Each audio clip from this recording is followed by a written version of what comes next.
Hello guys, welcome back to this channel. In this today's tutorial, I'm going to show you how you can check your laptop's battery health using CMD command.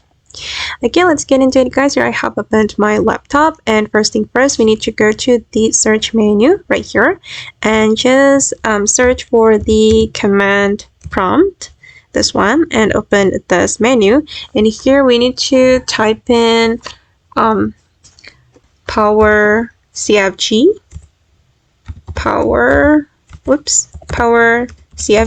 space / battery report.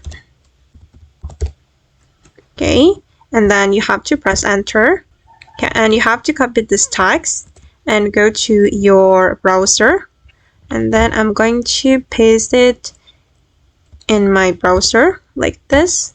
And as you can see, this is my battery report, and here we'll be able to get a lot of information about our battery health.